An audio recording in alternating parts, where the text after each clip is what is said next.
Hey, this is DP27 The Light, and today I want to talk about the Epic Game Store and how, in a way, it might be better than Steam.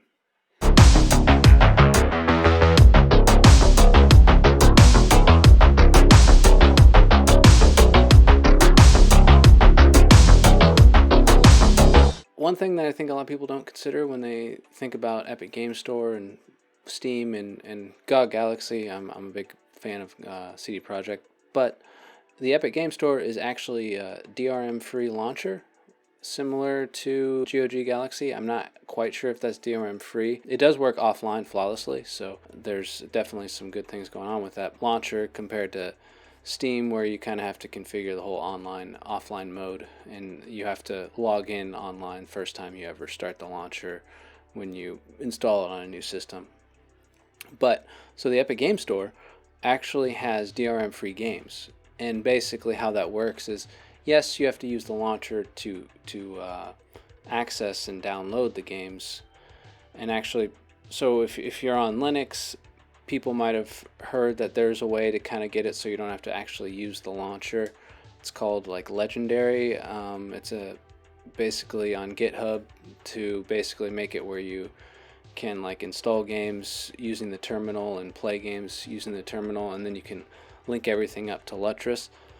Well, I mean, you can essentially do the same thing without even using that if you're playing particular games. I actually saw Chris Titus, who does a lot of Linux videos. He actually showed how to use Legendary, but he was playing a game, Darksiders, that you don't even need to do that because it's a DRM-free game. So once you download it from Epic Game Store, you can just play it. You can copy the folder and you can move it over to any location on your computer, and whether you're on Windows or whether you're on Linux you'll just need Wine in order to get the executable to run. But basically the game folder is completely DRM free, and there's a lot of games like that on Epic Game Store that are DRM free, so much so games that you won't even find on good old GOG Galaxy and Steam, which Steam technically has some DRM-free aspects, but it's pretty horrible in comparison to GOG Galaxy and Epic Game Store. And so some of these major games that Epic Game Store has is it has the entire Batman series except for Origin. So Batman Arkham City, Arkham Knight, Arkham Asylum too, but that's also on Steam DRM-free. But it's probably less of a hassle on Epic Game Store because you have to do an argument in order to get the game to run for the Steam version. There's Civilization 6, there's Outer Worlds, a newer game that is completely DRM free on Epic Game Store, and a lot of the games that you might see on GOG is basically going to be DRM free on Epic Game Store for the most part. Mortal Shell, which is one of those major indie titles that's an Epic Game Store exclusive. Same with like Metro Exodus. I didn't really even know this going into it. I just knew Metro Exodus was an exclusive to Epic. Little did I know that the game was DRM free day one when it launched on Epic Game Store. Could have just got the game, and it's completely DRM free, and I don't actually have to use Epic Game Store other than to simply download the game. The last game that I want to mention, because it's kind of a perfect union of kind of what I would like to see in the future of gaming, but Horizon Zero Dawn is on Epic Game Store and it's completely DRM free. So who would have thought a game from Sony of all people would actually be DRM free on PC? I mean, that's mind-boggling, but in some weird, strange way that happened, and it's due to the Epic Game Store, because the Epic Game Store is DRM free, and whether Sony knew it or not, their game is DRM free on Epic Game Store because they didn't do anything to put DRM on it. So all of a sudden we now have Horizon Zero Dawn is now a completely DRM free game on Steam, which is just, or not not on Steam, but it's a completely DRM free game on PC now, and that's like, who would have imagined that? And you know, it just shows you how things could be done.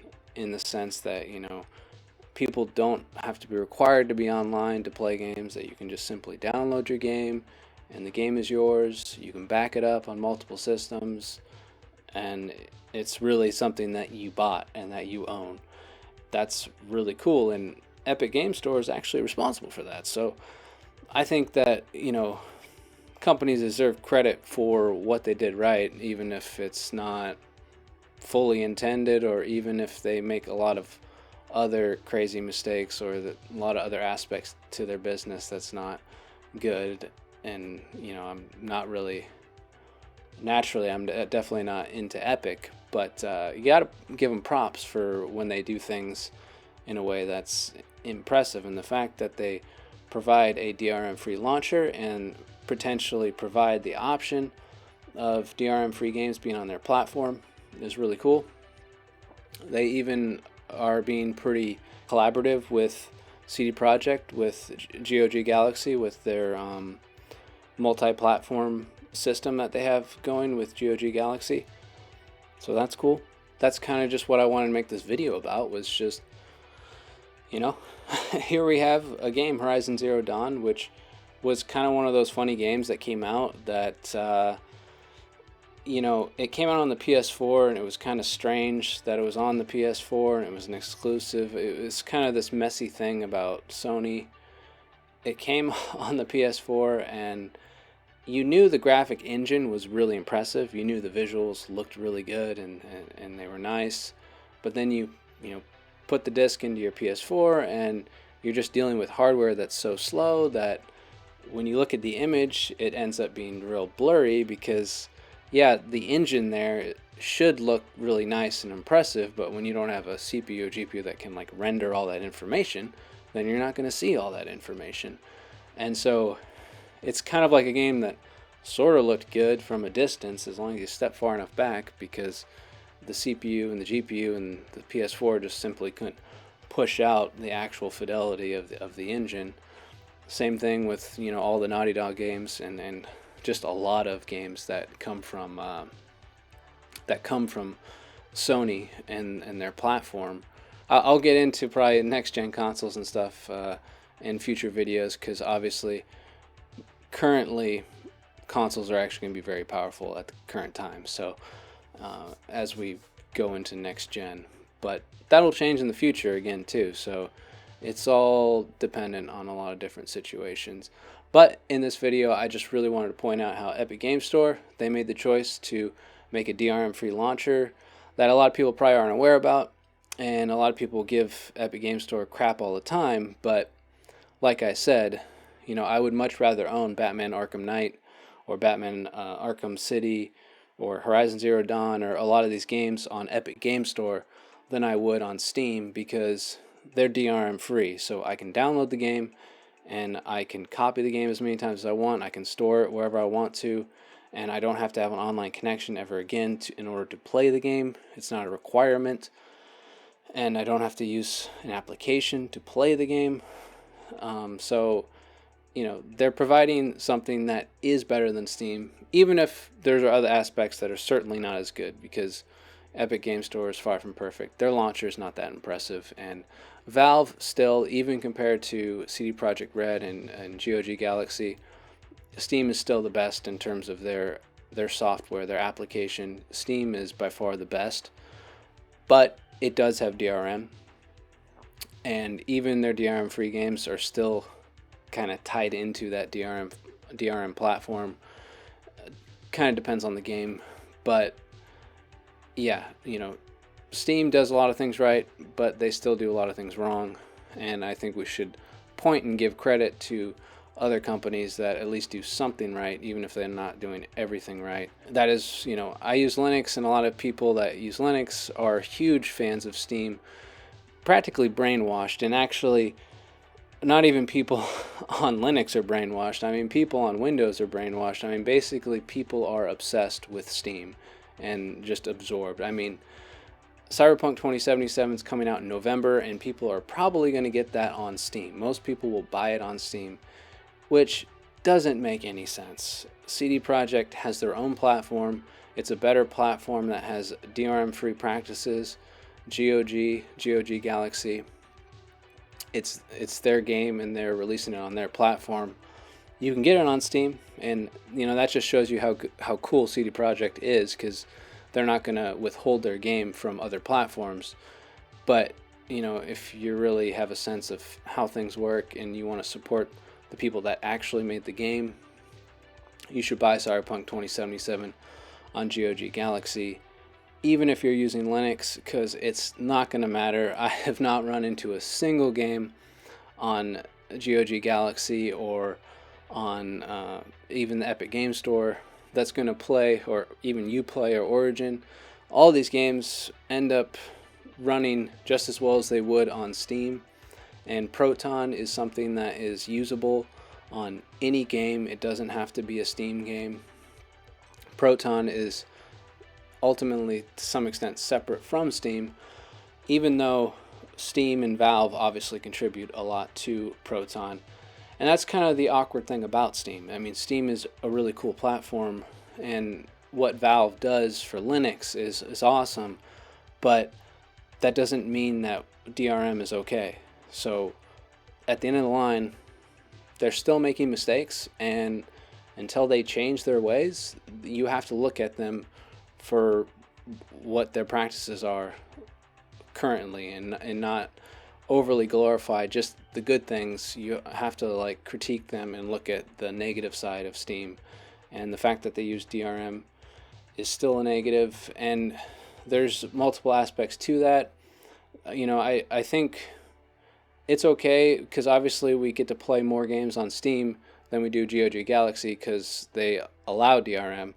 But I think Steam could at least show a higher level of care for DRM-free practice on their own platform. I think they could do something like CD Projekt and GOG Galaxy, where they actually allow things like offline backups, which they do have a backup system, but I think having more of a system like GOG, where you simply log in and you can download the offline installer, and then you have that installer and you can take it somewhere, and you don't have to log back in order to install the game on another computer, but simply run the installer offline, and it installs the game on your system, on your computer. They should do that with all games that are DRM free on Steam, but they don't do that. And this is coming from somebody that I have satellite internet, and so I really know what it's like to have horrible internet. And that's another thing about PC gaming that's very frustrating, because PC gaming, a lot of times you have to download your games, and in all reality, it's more tempting to be a console gamer when you don't live in a place with a good internet connection, because you can buy the disc and they ship you the data to you, so you don't have to sit there and try to figure out a way to download the game or go to a cafe or something. It's like you actually have other ways to get the game and get it to your house to play the games without having to deal with the internet aspect of it, especially for games that are just simply single player games. And not all of it's even Steam's fault. I mean, you could even go further into it and talk about like Uplay and Origin and all that stuff, where I mean, half the time Assassin's Creed games a lot of times just break. When you get them on Steam, they'll probably just brick on you when you try to install them, because it's trying to launch Steam and Uplay all at the same time, and for all you know, it might just not even work. That's happened, especially on Linux, where it's been a very large challenge. But typically there's always a workaround, but it's a hassle. And the reality is, if you just bought a console and you just bought the game on a PS4 or on a PS5 or something, it's just going to run, and there is no Uplay, and you don't have to deal with all that stuff. That's kind of an irritating aspect to PC gaming. That's one of its biggest hiccups right now, that kind of makes consoles more appealing than they should be. But anyways, the main point of the video is to point out Epic Games, and really just the fact that they support DRM free practice to some extent, if developers are interested in doing that. Obviously, Epic Game Store doesn't really do that for their own games. I don't think Fortnite is DRM free, so given I know one of the reasons why we see a lot of DRM and stuff like that has to do a lot more with online-based games. So it is interesting looking at it from that perspective, which is another reason why I think it's going to be really interesting seeing how the Cyberpunk 2077 multiplayer is handled, because being, CD Projekt being the DRM-free platform of choice, I wonder how they're going to handle multiplayer, because if you really want to stop things like cheating and all that, sometimes DRM and anti-cheat and all that stuff is a necessary reality in order to control that.